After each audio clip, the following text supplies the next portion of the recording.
Jean Lefebvre, un nom qui était autrefois un symbole d'esprit, de simplicité et de proximité dans le cinéma français. Il est apprécié non seulement pour ses rôles humoristiques dans des séries comme Les Gendarmes ou La 7e Compagnie, mais aussi pour sa personnalité simple et sans fioritures, un véritable artiste, vivant fidèle à ses émotions et à son instinct.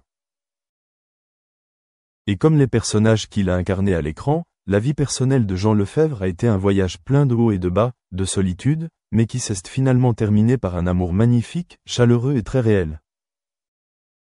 Pendant la majeure partie de sa vie, Jean Lefebvre a été constamment interrogé par la presse et les fans sur sa vie amoureuse. Étant une personne réservée qui partageait rarement, Lefebvre a fait douter beaucoup de gens qu'il aurait pu accepter une vie de célibataire ou vivre des chagrins si profonds qu'il ne croyait plus à l'amour. Mais dans sa vieillesse, ayant vécu assez longtemps pour comprendre que la chose la plus importante dans la vie n'est pas le halo ou les applaudissements, mais un regard doux à ses côtés chaque matin, Jean Lefebvre a finalement admis, il était et est amoureux. Et cet amour est le salut d'un cœur qui pensait ne plus vibrer. La femme présente dans sa vie n'est pas une star glamour ou une personne de l'industrie du divertissement. Elle s'appelle Marianne, une enseignante à la retraite, de quelques années son aînée, vivant dans une petite ville du sud de la France.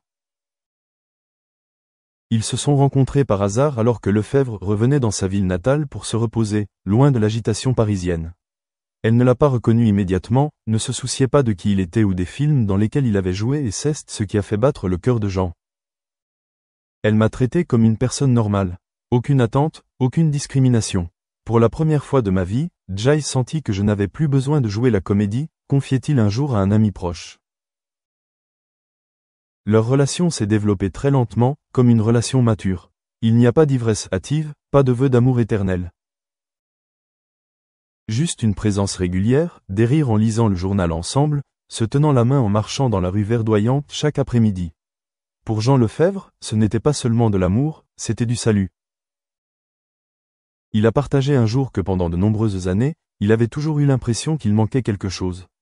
Malgré son succès, sa richesse et ses fans, il se réveille encore souvent la nuit avec un vide dans son cœur. Je pensais que c'était la solitude de la vieillesse, mais en fait, c'était le manque de quelque chose que je n'ai jamais eu, quelqu'un avec qui vieillir. Maintenant, avec Marianne, il l'avait. Leur relation n'est pas sans défi, non pas interne, mais externe.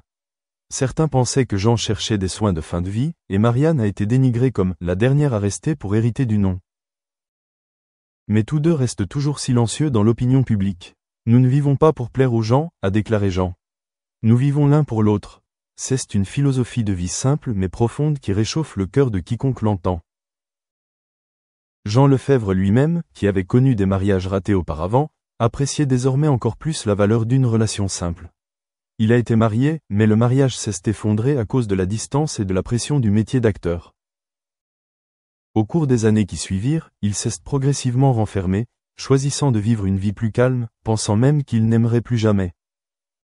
Sa relation publique avec Marianne a donc constitué un tournant majeur, non pas parce qu'il voulait affirmer quoi que ce soit à la société, mais pour admettre à lui-même qu'il avait trouvé quelque chose de vraiment important.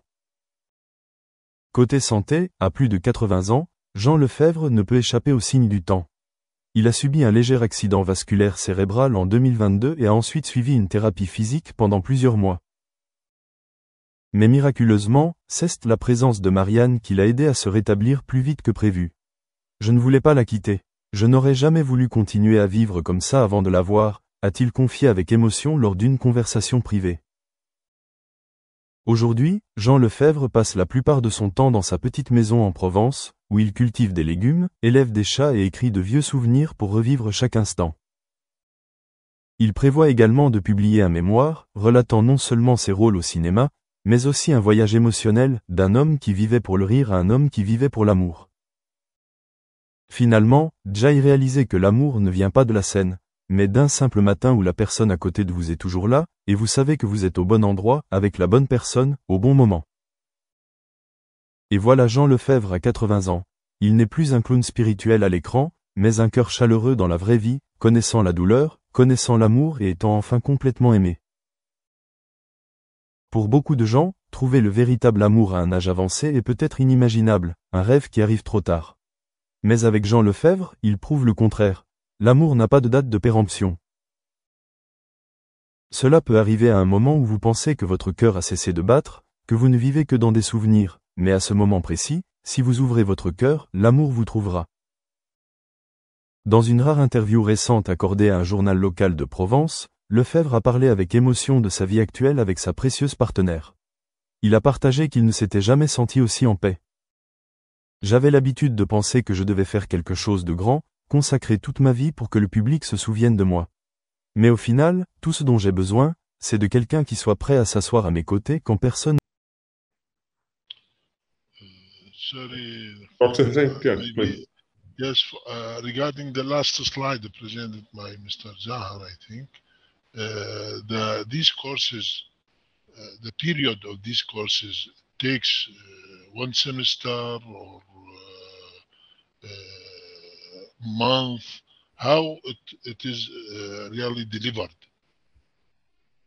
So yeah, basically courses on Coursera have different duration. We have very short courses which teach hands-on learning experiences, like we call them guided projects. These are like virtual labs.